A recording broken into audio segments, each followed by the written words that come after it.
बिस्मिल्लाहिर्रहमानिर्रहीम। हमारा टॉपिक है जी Rutherford atomic model. Rutherford atomic model जो एक्सपेरिमेंट हुआ था उसमें जो मेन चीज़ है वो रेडियो एक्टिव एलिमेंट है जो कि लेड ब्लॉक असेंबली के अंदर इनक्लोज किया गया। यूजुअली ये प्लोनियम होता है।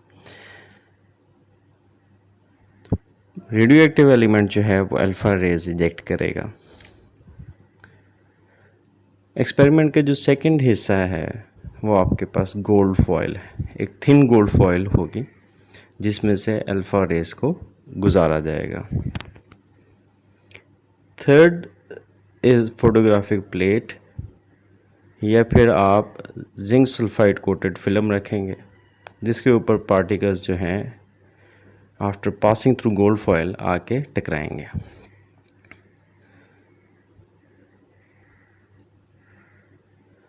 राइट,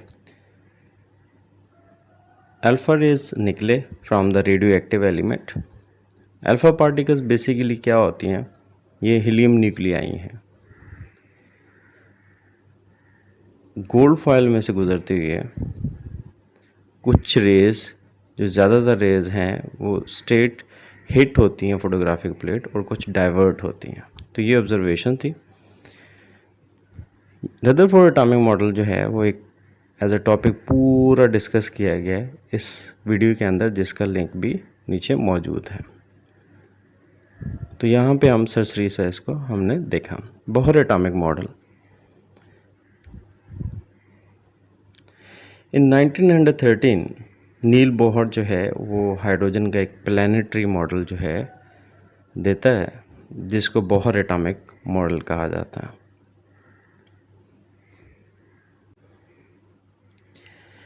मेन पोस्टुलेट्स या इसके जो अहम निकात हैं वो कौन कौन से हैं। सबसे पहले electron revolve around the nucleus in circular orbits which are quantized. Electrons specific रास्तों के ज़रिए न्यूक्लियस के गिर्द चक्कर लगाते हैं जिन्हें ऑर्बिट्स कहा जाता है, और ये ऑर्बिट्स जो हैं दे हैव फिक्स एनर्जी, तो इसलिए उनको कहा गया कि ये क्वांटाइज्ड होते हैं।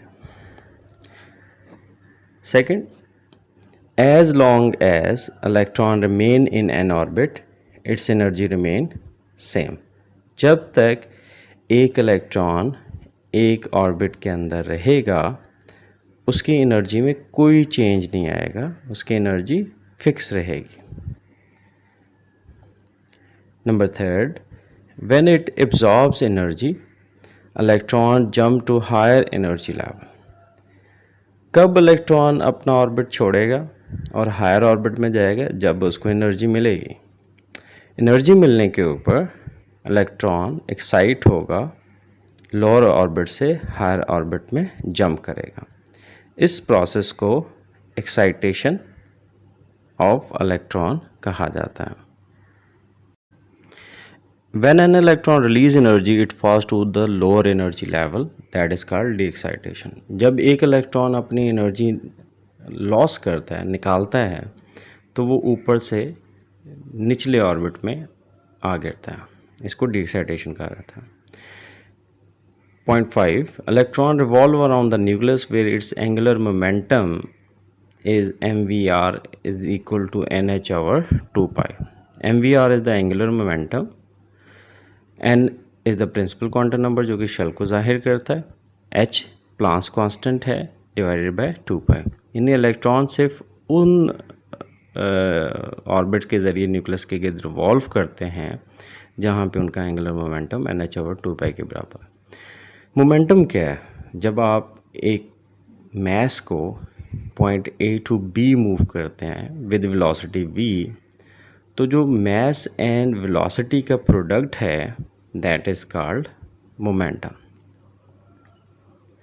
अगर यही एक ऑब्जेक्ट है जो कि सर्कुलर मोशन शो कर रहा है, for example electron having mass m with velocity v around the nucleus at a radius r, तो m into v into r angular momentum के इक्वल होगा।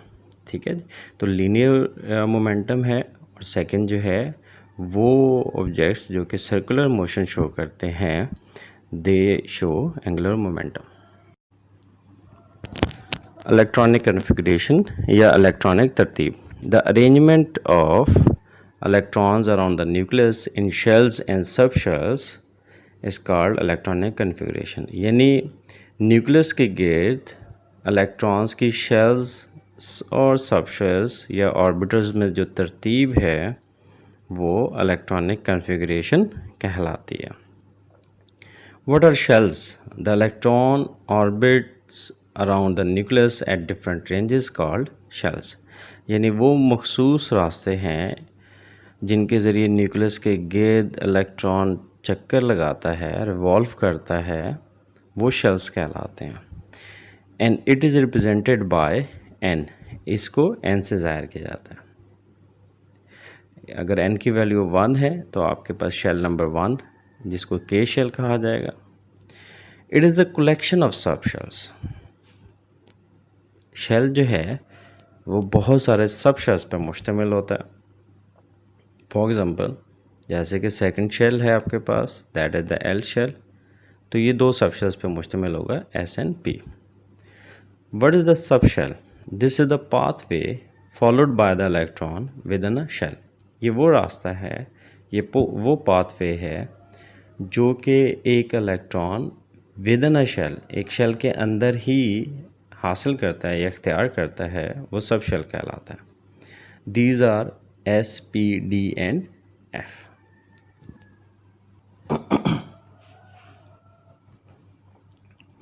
It is the collection of orbitals. S sub shell है तो उसमें एक orbital होगा। अगर P सब शेल है तो उसमें पी एक्स, पी वाई और पी जेड 3 तरह के ऑर्बिटल होंगे। What is orbital? The space where the probability of finding an electron is maximum. एक ऐसा रीजन, एक ऐसी स्पेस जहाँ पे इलेक्ट्रॉन के पाए जाने के या ढूंढने के इम्कानात मैक्सिमम हैं, या जहाँ पे इलेक्ट्रॉन मौजूद हो सकता है, that is called orbital. Right, हमारे पास this is the main shell, यानी एक ऐसा रास्ता जिसके ज़रिए इलेक्ट्रॉन न्यूक्लियस के गिर्द चक्कर लगाते हैं या जिन्हें ऑर्बिट भी कहा जाता है। इनके अंदर हमारे पास 2 सबशेल्स नज़र आ रहे हैं। Those are seen by the boxes. One is S subshell, second is the P subshell। अब इस सबशेल के अंदर फर्दर एक ऑर्बिटल है और P सबशेल के अंदर 3 ऑर्बिटल्स हैं, Px, Py and Pz।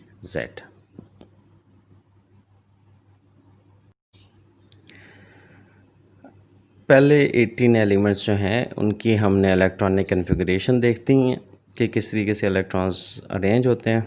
Shell number 1 में 2 इलेक्ट्रॉन्स आएंगे, शेल नंबर 2 में 8 एंड शेल नंबर 3 में 18 इलेक्ट्रॉन्स आएंगे।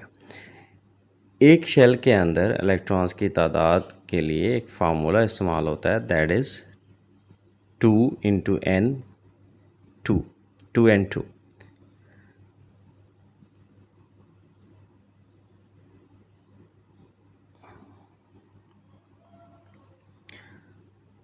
इलेक्ट्रॉन्स इन सबशेल, हमारे पास 4 जो है वो सबशेल्स थे, S, P, D and F. S में आपके पास 2 इलेक्ट्रॉन्स, पी में 6 इलेक्ट्रॉन्स, डी में 10 एंड एफ में 14 electrons. Arrange the electrons in the following orders. Electrons की जो अरेंजमेंट है वो कुछ इस तरीके से होगी, 1s2, 2s2, 2p6, 3s2 and 3p6।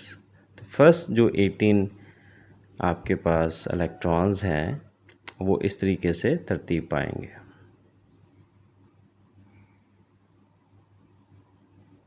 अब हम एक छोटी सी एनिमेशन है उससे देखते हैं कि इलेक्ट्रॉन्स जो हैं वो कैसे अरेंज होते हैं और कौन कौन से एलिमेंट की इलेक्ट्रॉनिक कॉन्फ़िगरेशन क्या है।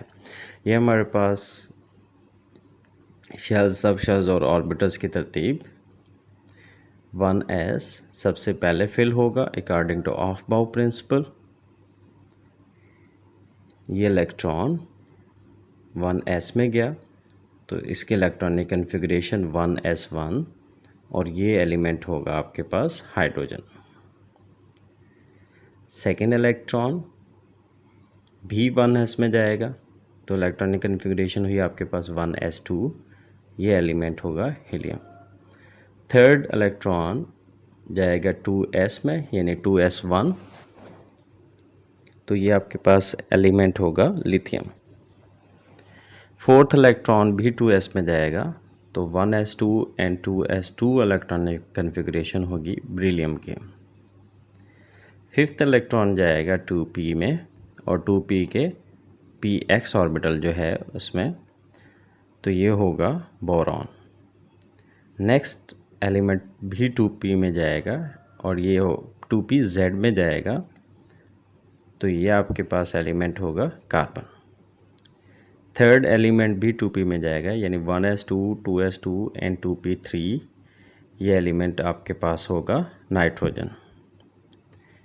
एट्थ इलेक्ट्रॉन भी 2p में जाएगा,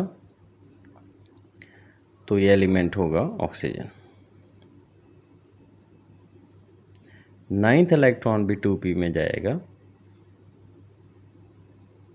आपके पास एलिमेंट होगा फ्लोरीन। एंड टेंथ इलेक्ट्रॉन भी 2p में जाएगा, यानी 1s2, 2s2 एंड 2p6, ये होगा नियॉन। तो ये सेकंड शेल कंप्लीट हो गया। अब जो नेक्स्ट इलेक्ट्रॉन है, जो कि 11th इलेक्ट्रॉन होगा, वो जाएगा 3s में, एलिमेंट होगा सोडियम। 12th इलेक्ट्रॉन भी 3s में जाएगा, यानी 3s2 हो जाएगा, एलिमेंट होगा मैग्नीशियम। नेक्स्ट इलेक्ट्रॉन जो है वो 3p में जाएगा, 1s2, 2s2, 2p6, 3s2 and 3p1, electronic configuration होगी एल्यूमिनियम की। नेक्स्ट इलेक्ट्रॉन भी आपके पास 3p में जाएगा और एलिमेंट होगा सिलिकॉन। नेक्स्ट इलेक्ट्रॉन भी 3p में जाएगा, तो ये 3p3 हो जाएगा, वैलेंस इलेक्ट्रॉनिक कन्फिग्रेशन, ये होगी फास्फोरस की। 3p4, यानी फोर्थ इलेक्ट्रॉन 3p में जा रहा है, तो ये एलिमेंट होगा sulphur. Now one more electron, तो ये इलेक्ट्रॉनिक कन्फिग्रेशन होगी 3p5, ये होगी क्लोरीन की। And now the six electron and final electron 3p में जाएगा, तो 3p6 हो जाएगा और एलिमेंट होगा आपके पास आर्गॉन। तो 1s2, 2s2, 2p6, 3s2 and 3p6, final electronic configuration होगी आर्गॉन की।